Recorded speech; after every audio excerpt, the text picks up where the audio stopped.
पहाडको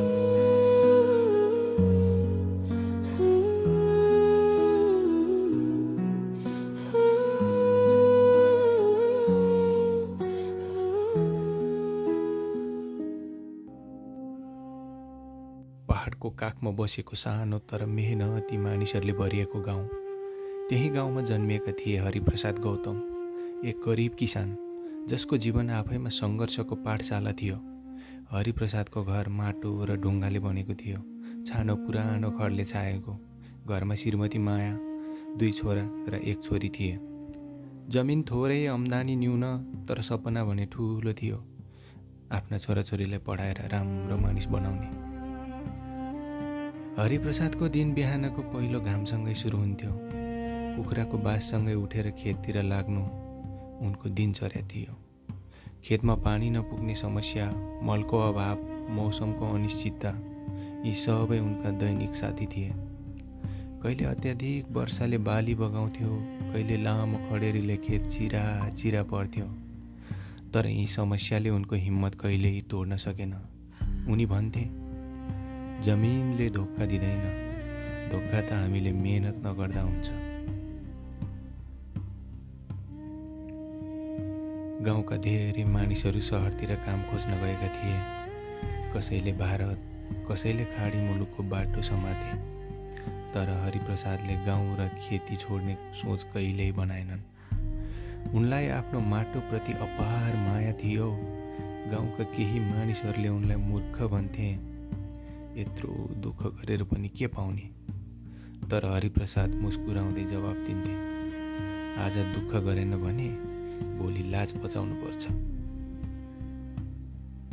यस वर्ष त झन् अत्यन्तै कठिन आयो। असारमा रोपिएको धान साउनमै किराले खायो। मकै पनि राम्रो भएन। ऋण लिएर किनेको बिउ र मलको पैसा तिर्ने अवस्था थिएन। साहु घरमै आएर कडा शब्दमा पैसा माग्थ्यो।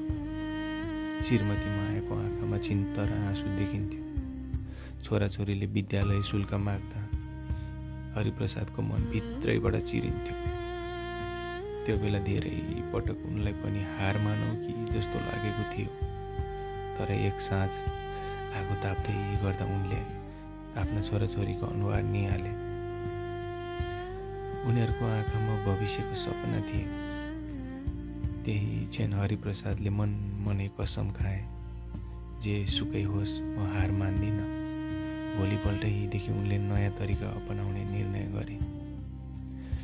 उनले गाउँकै एक पुरानो कृषकसँग सल्लाह लिए। कृषि कार्यालयमा गएर सस्तो तालिममा सहभागी भए। उनले मिश्रित खेती, तरकारी उत्पादन र जैविक मल प्रयोग गर्ने तरिका सिके। पहिले खाली छोडिएको सानो बारीमा उनले तरकारी लगाउन थाले। काउली, बन्दाकोपी, टमाटर, सिमी। बिहान खेत, दिउँसो तरकारी बारी, साँझ गोठ।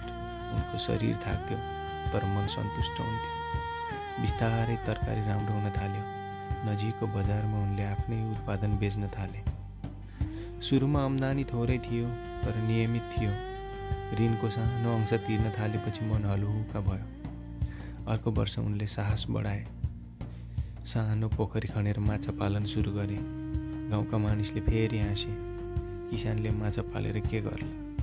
तर हरिप्रसादलाई थाहा थियो, नयाँ बाटो जोखिमपूर्ण छ, तर जोखिमपूर्ण भए पनि सम्भावनाले भरिएको हुन्छ। उनले माछाको स्याहारमा पनि त्यत्तिकै मेहनत गरे। केही महिनामै माछा बेचेर राम्रो आम्दानी भयो। अब उनको घरमा अभावभन्दा बढी आशा भयो। समयसँगै हरिप्रसादको जीवन बदलिन थाल्यो। छोराछोरी विद्यालयमा नियमित जान थाले। जेठो छोरो पढाइमा तेज थियो। हरिप्रसादले आफ्नो इच्छा दबाएर पनि छोराको कापी कलमको अभाव हुन दिएनन्।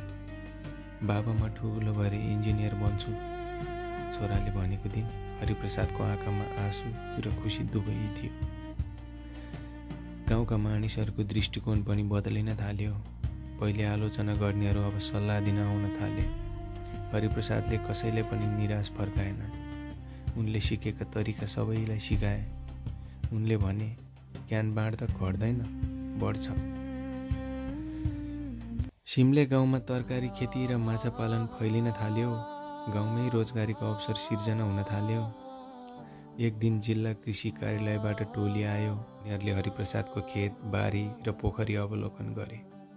उनको मेहनत र लगनशीलताबाट प्रभावित भएर उनलाई उत्कृष्ट किसान पुरस्कार प्रदान गरियो। मञ्चमा उभिँदा हरिप्रसादको हात काँपिरहेको थियो। उनले छोटो भाषण दिए। म गरिब किसान हुँ।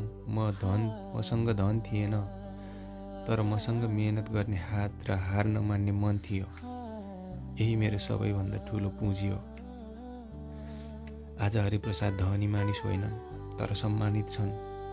उनको घर अझै साधारण छ, तर आत्मसम्मानले भरिएको छ।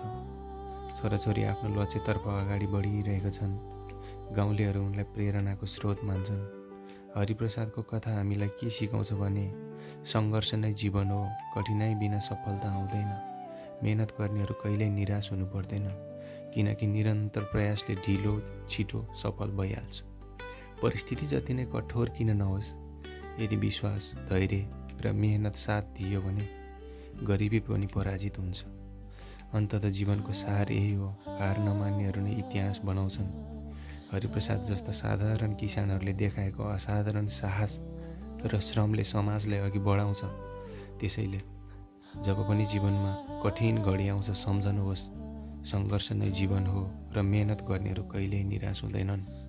त्यसैले हर्क साम्पाङको श्रम संस्कृति पार्टीमा भोट गरौँ।